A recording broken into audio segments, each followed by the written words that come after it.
Okay, hello and welcome to class training. As usual, we will be starting pretty slowly. We had quite a few more than this in last week, and uh, we're still under half of the number of people who registered, so I'll give it a little bit longer.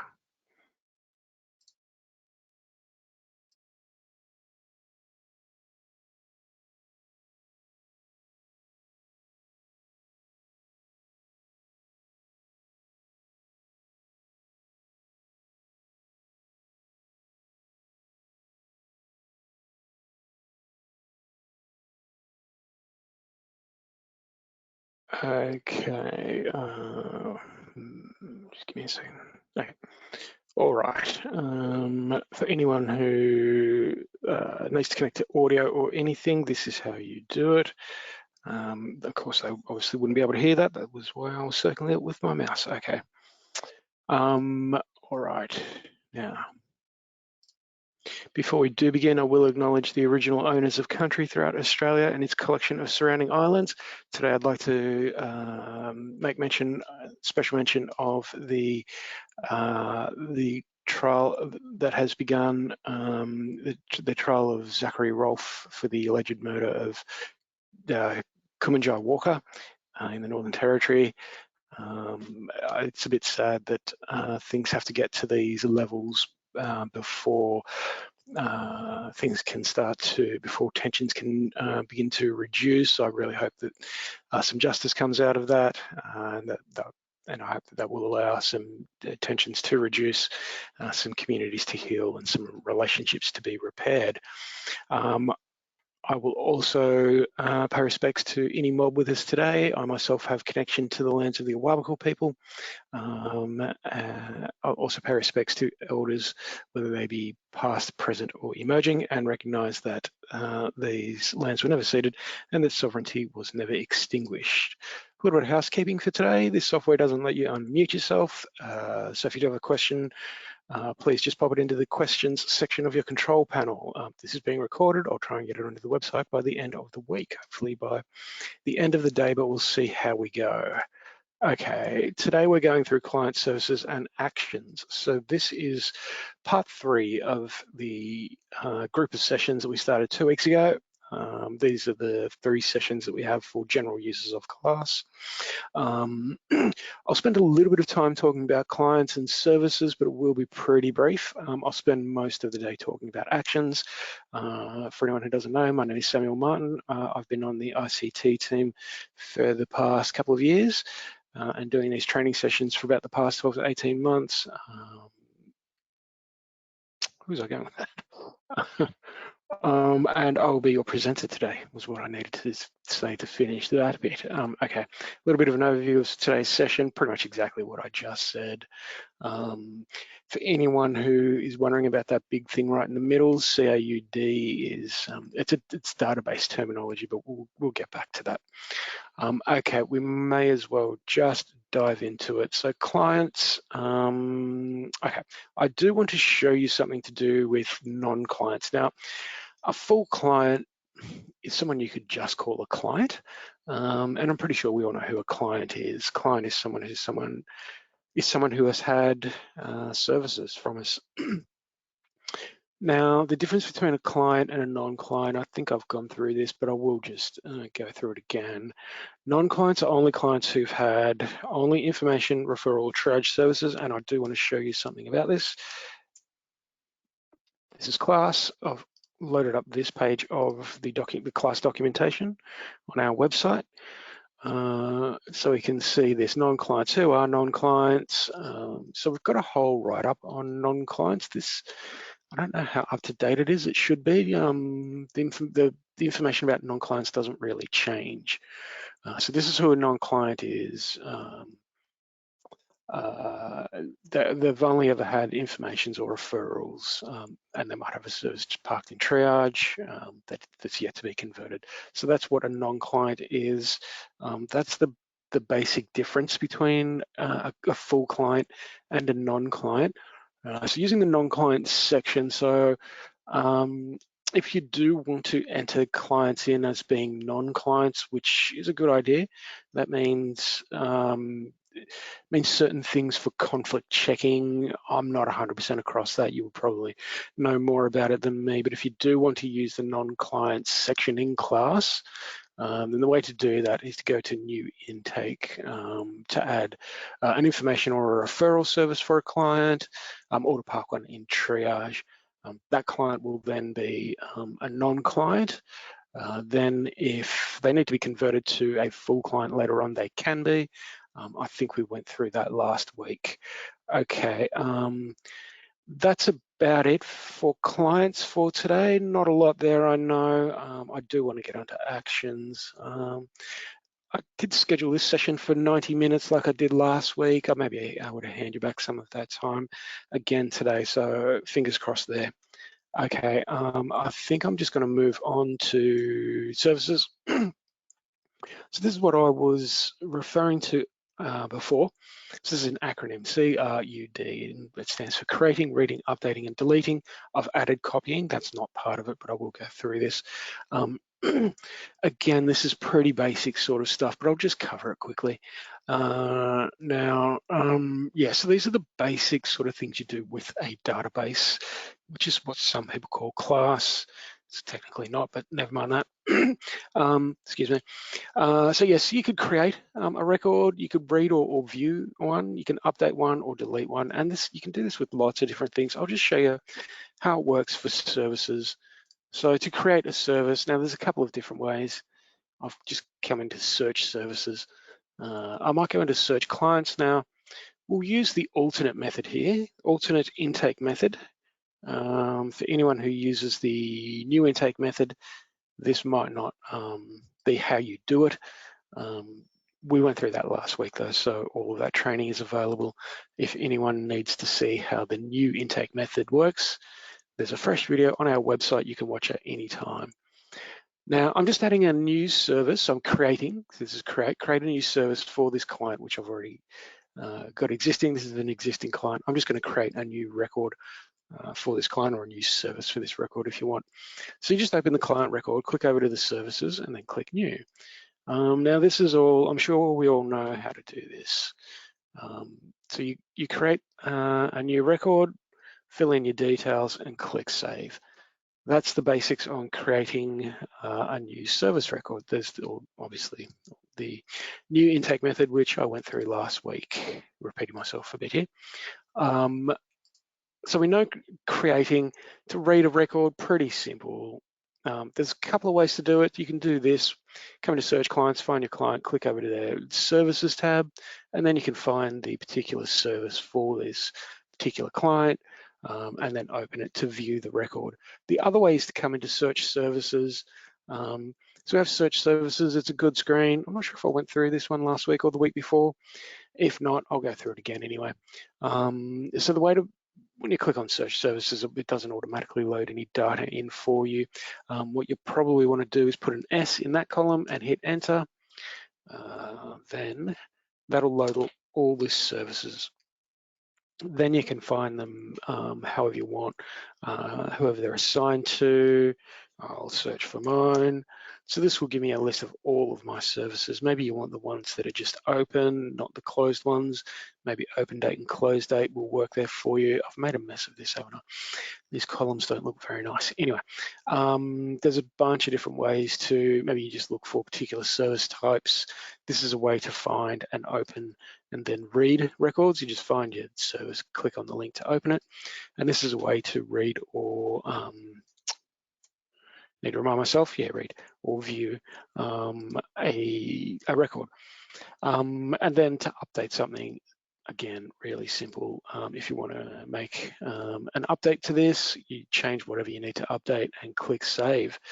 That was pretty quick and easy, wasn't it? All right, thank you. All right, let's just skip past that. Deleting, yes, we can delete records in class and not just services. There's all kinds of different things we can delete. To delete a service, you come over to the client record, or you can find it in, actually, can you?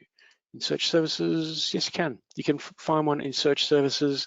You can find it within the client records. You just select whichever record you want to delete and then click delete. Now, obviously, I don't know if it is obvious, but this button here, delete in the top right, that may not be available for you. It depends on the role that your class account has set. My one has the highest level of permissions, yours may not, in which case you may not see the delete button. If you do need things deleted, if you've made a mistake and it's easy, an easy little mistake to correct, just need something deleted, you might want to ask your class administrator to do that for you. Copying was the last one I wanted to show you, which I think I've been through a couple of times recently. I will do it again quickly, why not? So this is another way to enter or create a record or a service in class. You would simply find the record that you want to create. I'm just going to click back to search services. Don't worry about that. Now, you can't copy them from in here, so you need to open up your client, come over to their services, select the record you want to copy, and then you can simply click this button up here. No, I don't want to stay on this. Ignore this. I'm just trying to close something. No, please go away. Thank you. All right. Now, going back to what I was saying, you simply find your client, come over to their services, select the service you want to copy, and then click this button, again, up in the top right, copy. You click that. I think I went through this last week. Not all the details are copied over. Things like the created by field is intentionally deleted. We don't want to copy that information across, and there's a couple of other fields as well. The date of service, maybe the assignees are deleted as well. Not 100% sure, but once you do this, there are a couple of things you will need to go and fill in for this service. And of course, if you want to delete it, you can. I'm just going to click no. That's basically how you would copy a service. I probably should have done it, shouldn't I? I will, why not? It's only going to take a second. All right, there we go. So that's copying services. Again, once you copy that service and you see it highlighted in green, just open it up, fill out whatever is required. Keep an eye out for those fields that we do delete intentionally when services are copied. And that's basically copying services. Okay, looks like we're just about heading up to about the first quarter of an hour of this session. And that's pretty much it for clients and services, which gives us a fair bit of time to talk about actions, which is good. Actions, I think I've said this before, but actions is pretty big. You can do almost anything you want with actions. You want to record something that happened, you can. You want to record something that's going to happen, you can. I've got a few examples here for you. There's so much functionality within actions. Excuse me. I can't possibly go through all of it unless I spent days doing training. None of us have that kind of time, so I'll spend about, I don't know, an hour or so on this, and we'll go through a few examples. Okay, the first one we'll look at is the appointments system in class. Now, I don't know how widely this is used. We do have a system. It's not super obvious, but there is one in there. It works. I think it works pretty well. I know that a lot of centers use Office 365, other bits of software to manage their appointments, and I absolutely get that. I do that myself. There is a system in class. I'm going to show it to you. This may not be the kind of thing you want to just go and start using. This is the kind of thing that a center would probably want to maybe test out first and then decide to make a switch from whatever system they're currently using. So I'd recommend a conversation with your class administrators if you like the look of this system and want to start using it.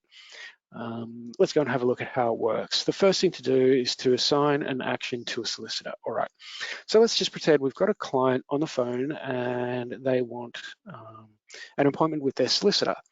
So let's just, let me check. Let's say I don't have one. Okay, let's pretend this is, so one of the ongoing services. I'm just making something up here. It doesn't really matter what we're pretending, what the demonstration is. I'm just going to show you how it works. We'll pretend that, anyway, we will pretend that this is one of the ongoing service types, so a representation service, something like that. I'll open up the service. I'll click across the actions when it lets me. Okay, so I've got the client on the phone and they want to have an appointment with their solicitor. We can do that. I'll come in here and I'll add a new action to this particular service. The other way to do this would be to put a service into triage, then open the service and add an action to it. I'm going to say this is an appointment, and I'm going to say it's, I don't know, appointment with the solicitor, and then I'll say it's going to be by, this again, doesn't matter, it's going to be over the phone, and then I'm going to assign this. Okay, now, you have to assign it to the solicitor, yes, okay, so I'm just going to make up something here. Can I find someone who's there? All right, that'll do. Harry, all right. That is our solicitor. The supervisor, I think I can just leave blank. Again, there's so much functionality in actions. I sometimes forget which things, how everything works. Anyway, create a bar. I'm just going to set that to that. Ignore this. That's a custom field, which I should have gotten rid of. I don't have time to do that now. All right. Now, a due date and a reminder date, you probably want to set this if you're setting up an appointment. I've just noticed I misspelled solicitor as well. Ignore that. The due date, let's just say the appointment is on Friday at whatever time. Yeah, probably not then. I'll say 1 p.m. is our appointment. That didn't work. Okay, there we go. That's the due date. And again, you could set yourself a reminder that would send an email to Harry to remind them you've got this appointment coming up. You could set that for, I don't know, half an hour beforehand, same day, 12, how do I do this, 30 p.m. That will make it half an hour before. Harry gets an email reminding them of this appointment. Right, okay, that's set up. I'm just going to click save and close. Again, in the top right, that's the appointment set up. Now let me flick back to my slide to remind myself how this works. Add a due date, add to calendar. I missed that. Let me go back. Here's our appointment. Here's our action, which is an appointment for this client to speak to their solicitor. Okay, now send calendar file. I'll just open this again to demonstrate this. Send calendar file. If you want to, you could use like a hybrid system. You could use this and you could add it to your Outlook calendar, your Google calendar, whatever you wanted to. Not sure why you would, but if you want to, you can. So that's just another piece of functionality in there that we have available. So that's an appointment set up for a client to speak to a solicitor.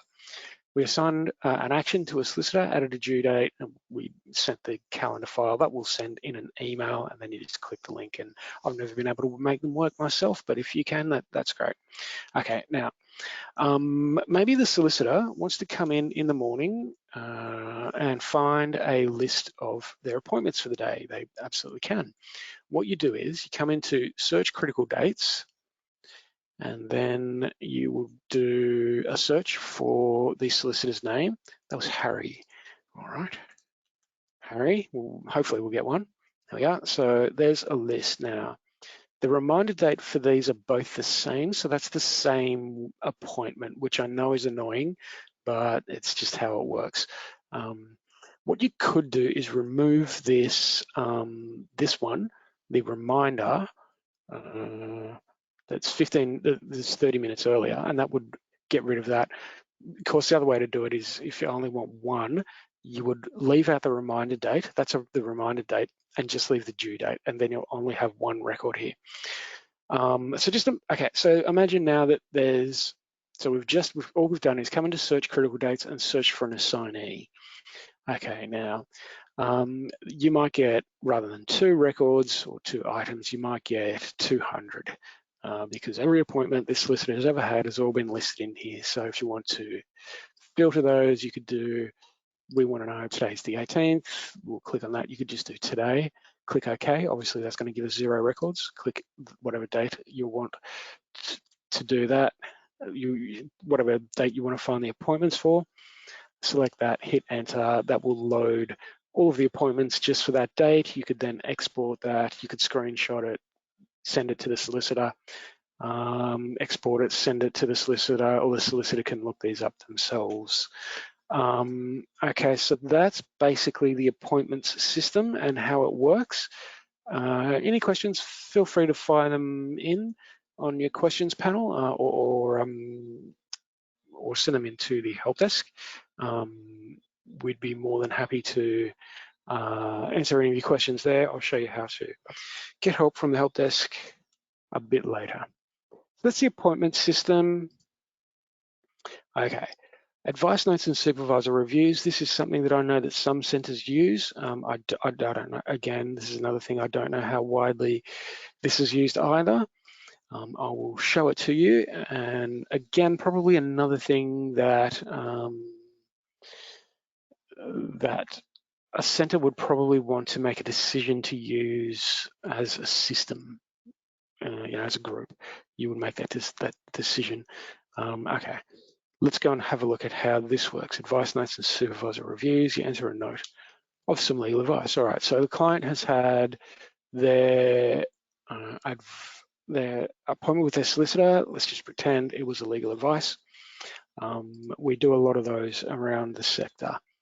So we're going to write up the notes of the advice that was given to the client, and then the solicitor is going to come back and review that advice and then give advice to this actual solicitor on the advice that they gave to the client. I'm just going to ask you to excuse me for a second. I've got some gardening work going on outside my window and it's really noisy, so I'm just going to go and close the window. It will only take me a second.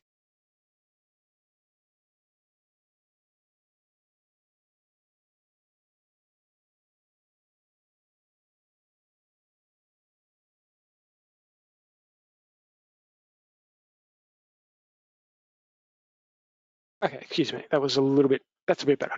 Okay, great. All right, so we are writing up the advice that we gave to the client. So I'll click new to create a new action. Okay, now action type. So this is the first thing that we're going to look at, and obviously it's required.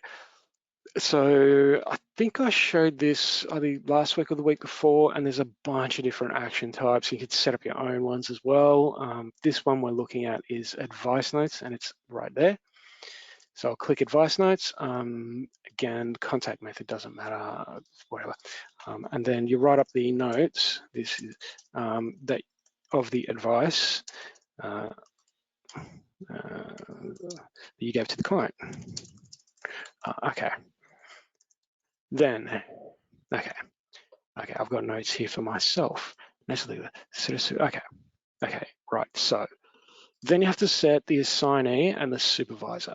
So the assignee, now there's a couple of different ways to do this. I'll show you what I think is a method that will work, and I'll use Harry as the solicitor again. So I'm selecting Harry, that's fine. I probably shouldn't use that account, too bad. All right.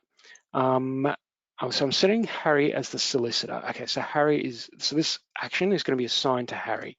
Now I'm going to set the supervisor. I'm going to pretend that I'm the supervisor. So the supervisor might be the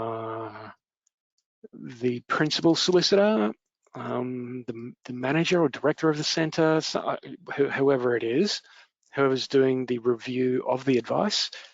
You set them as the supervisor, but here's the little trick around this. You need to set the supervisor, I wonder if I've got this on my slides. You need to set the supervisor as the assignee as well as the supervisor, and I'll show you why in a minute. So you can assign this to multiple people like you could a service. So I'm going to assign that to Harry, and then I'm going to assign it to myself as well. And now what this is telling me, what this is telling me is that the supervisor is me, and then the assignee, Harry Reynolds, that's telling me that that's the solicitor who gave this advice. Now, we're not going to mark this complete because it hasn't been done yet. We're just setting it up. We don't need to mark it as critical. We don't need to worry about an email template. We do need to set a reminder date. Now, I'm going to be really generous, and we'll say the 15th. I'm going to give a month for this, for the principal solicitor or the supervisor, whoever it is, to review this advice that was given. I don't need to send a calendar file. I do need to enter who created it. That will do, it doesn't matter. I'm just demonstrating. And that is how you set up an action for, or that's one way. There are probably slightly different ways to set up these advice reviews. This is the way that makes sense to me. If there's it's something a slightly different way that makes sense to you in your center, please do that. I'm going to click Save and Close. Okay. Okay. All right. Now, so we've given the client advice. We've written up a note about that advice. We've written up what the advice was. Here it is here. Okay, so there's another action that we've got. So the client had an appointment, then they got advice. We've also set a supervisor to review this advice. Now, when the supervisor themselves want to come into class to find which advices that they need to review, they do that by clicking on Search Critical Dates. I'm just going to set this back to, come on, please work. I'm trying, yeah, there we go. So they'll click on Search Critical Dates, and this is what they'll see. It'll load up everything. Okay. Yep. Okay, right. So what they want to do now is they come in here, they find this, see, I've already done it. Oh, I've done something. So they want to look for the advice notes. So you put in notes. This is not working because you actually get action notes as well. So just put in advice, that'll do. Whatever you want to type, ADV would even do it. That'll bring up the list of just the advice notes. Now, you might only have one principal solicitor. You may only have one person who's doing these reviews. If not, if you've got multiple, and there are different people who are assigned to review the advices, an individual can find themselves. What we got? I'll do myself. There we go. By just putting their name in the assignee column, that will bring up the list of advice notes for this particular person. Let me go back, because again, I think I've been through this color coding. This will tell you the ones that are overdue. Now, if you just want to, say you have done a search on your name, and this is your list, and you just, say you've got, what's that, 7, so you've got 70, and you want to find them for a particular date, or the ones that just aren't done, how would you find the ones that, oh, I know. So here we go, here we've got this column here, complete. Now, if I put, see, I've already done it. If I put in there no and hit enter, that's going to bring up the list of the advices for this particular, I haven't searched, but anyway, for this particular individual who is reviewing the advices. So these are the ones that are not complete and still need to be reviewed. Okay. So what the reviewer would then do is just open one. You click there. It says advice notes. You just click that in each row, and it will bring up the advice that was given. There it is there. Okay, so they've reviewed this. Maybe you can view the action. It depends on how you want to do this. You could just, I don't know, set up emails with, however, I'm not, it's not my job to advise principal solicitors and whatnot on how to manage their staff. You could use class to provide feedback to your solicitors on the advices that they have given if you wanted to. Come on, open. You would simply open the action. That doesn't seem to be working though. I don't know why. That's supposed to be working. We thought we had that fixed. I might have to look into that again. You would then maybe just add the review of the advice that was given in the description box here, and then maybe just, I don't know, text your solicitor on Teams or something like that. I'll just close that. Now, once this is completed, this process has been completely completed. Yep. You simply click this button here in the top left, complete action. Once you do that, that will just close that box, and then that will be marked as complete. So in this column, it'll say yes, complete. You can postpone them if you want. I'm not sure, maybe someone's gone on leave and you just need to postpone it until they're back from leave. You could do that if you wanted to. And once they've been marked as complete, they'll be removed from this column. If you want to see them again, obviously you just remove that. And there's all of them. So you could find the ones that are completed, that are done, and you can find whatever you want. Okay, that is about that system. We're running pretty well on time here. No, we're running well and truly ahead of time. I'm not seeing any other questions either. Why does my software keep doing this? That's a bit annoying. That's better. Yep. So we entered the note of the legal advice. We set the supervisor to review it. The supervisor then went in to find all of the reviews that they needed to do. They then do whatever they do, and then they mark them complete when they're done. So we've seen all of that, and that is basically the advice notes and supervisor reviews functionality in class using actions. Okay, I will move on then. I think we're running well and truly ahead of time. All interactions. This is pretty easy. You're probably already doing it. Let me flick back to class. I'll click back to my service. And I'll say we had another interaction with the client. Maybe they called again. We've already done appointments. It's just an interaction with the client, whatever that might be. You can create a new action.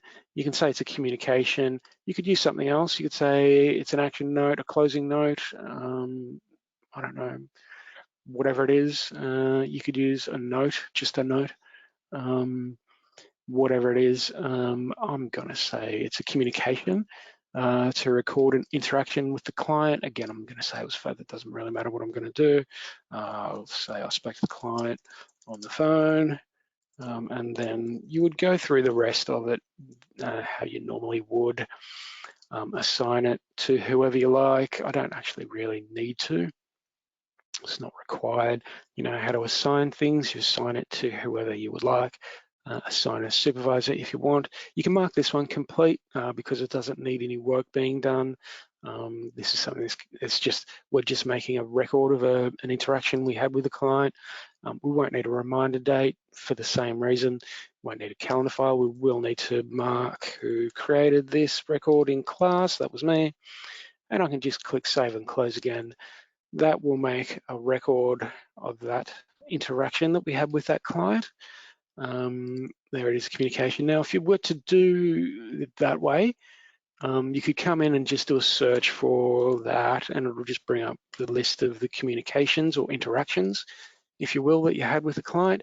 If you do it a different way, if you use a different action type, you could even then just search through those different action types. You could even use Filter Builder or you know, a fancy, I think this will bring up Filter Builder. You can do a fancy search to find all of the interactions if you use other action types other than communication to record those. Okay, I have a question. What if there are copies of client documents, like a statement we need attached to the client advice? Is that possible to attach, and how? Copies of client documents, like a statement. So I did go through documents either last week or the week before. Can you attach it to the actual advice? I'm guessing you mean the advice notes. No, I don't believe it's possible to attach a document to an action. You can attach the document to the service. So the document would then be it'd be attached to the service, but I don't believe it's currently possible to attach a document to a service. I'm making a note of that. Okay. Thanks for that question. All right. Okay. So going back to actions, so that's basically how you would make a record of an interaction with a client. I think I need to find some more examples of actions. I think I remember this one taking me a lot more time last time I did this. Anyway, I'll keep going. Results of court attendance, pretty basic. Again, much the same as the last one. We're in the list of actions. We'll click new to create a new one. This is going to be the record of a court attendance. So maybe you could set up an action to say that this client needs to go to court. Maybe that's a reminder date. Maybe that's a critical date, something like that, whatever that might be. Maybe it's an appointment. If you want to do that, I'm not sure if anyone would do that. I'm not sure I'm suggesting doing that.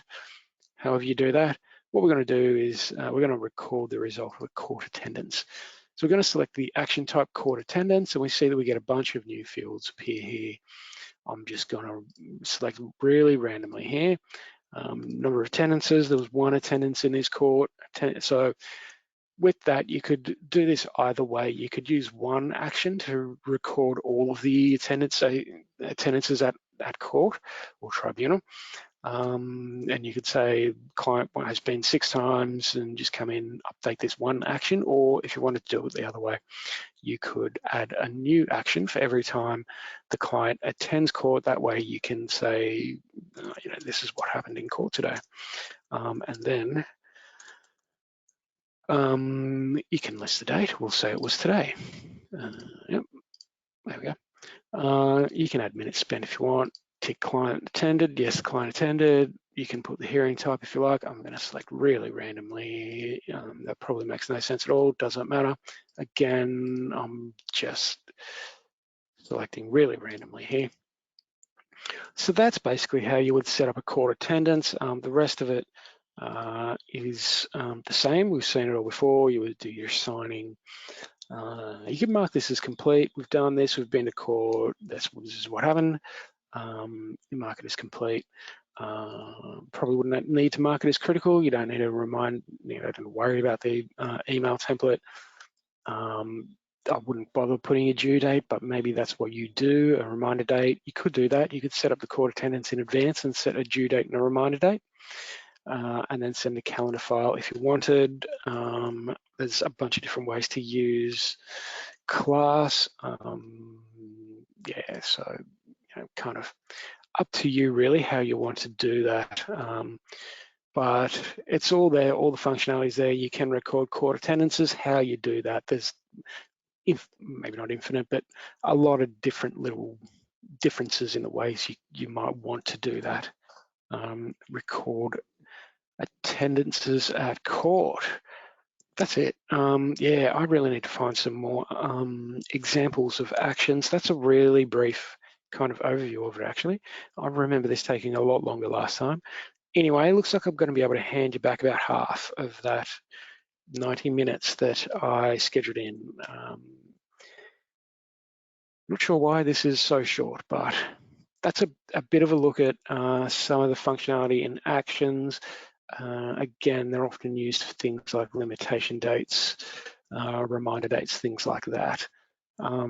So finding the documentation, if you click across to our website, it will be in here. What were we looking at? Actions. Actions, there it is right there. So under the user manual, you've got conflict check, new intake clients, services, actions. So this is what we went through today. I guess we also went through clients and services quite quickly. If you're looking for non-clients, that will be there under clients. And here's all the information on actions. We've got write-ups on the different types of actions, the fields that you can add to actions, how to create an action, delete them, printing and downloading them. Then we've got information on reminders and critical dates as well. Deleting records, that's not really what this is about. So that's the documentation that we've got on actions. If this hasn't covered it, and I wouldn't be surprised this being so brief, or maybe it's better that it's a bit shorter. We're actually thinking we might shorten these sessions. Anyway, if this hasn't covered it, you can come over to help and support, and you can get help from the help desk. I'll click there to load that up. I probably should have done that sooner. Okay, so this is where you get help from the help desk. Here it is. Okay, so here's the email address. You can just email us there at icthelp@clcs.org.au.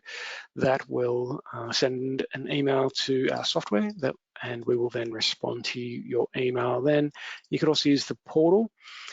The good thing about that is that you can keep track of all your inquiries through the portal rather than having to dive through email threads. This is the portal here. That's what it looks like for me. It is classhelp.clcs.org.au. I don't have that written on the screen. Anyway, that's what it is. The portal, if you want it, this is what it will look like. You can ask us a question about class, LexisNexis, the Notes portal, or anything else. If you had a question about actions, you might come in and say it's a question about class. No, probably won't be that. Or that, doubt it would be that. Doubt it. No. Might be a request for more training, an enhancement or feature request, like the question about documents being attached to actions, or you might just need a clarification on something. Click there. It will load up a new screen. You just ask your question in here and click create. Once you've done that, you can come up to the top right to requests and click there to view all of your requests. I would demonstrate that for you, but I can't because we don't have any, I don't have any requests with the help desk that I work on right now. Anyway, that is basically, that's the training that I have for you today. That's the documentation that we have on our website for actions mostly. And that's how you get help at the help desk. So thank you. Hope this did help. I know it is brief, although again, we are considering shortening these sessions so that they're not so long. You are welcome. Someone just sent thank you on the questions thing. All right, hope this did help. Okay, thanks for being here, and bye from us today at CLCs Australia.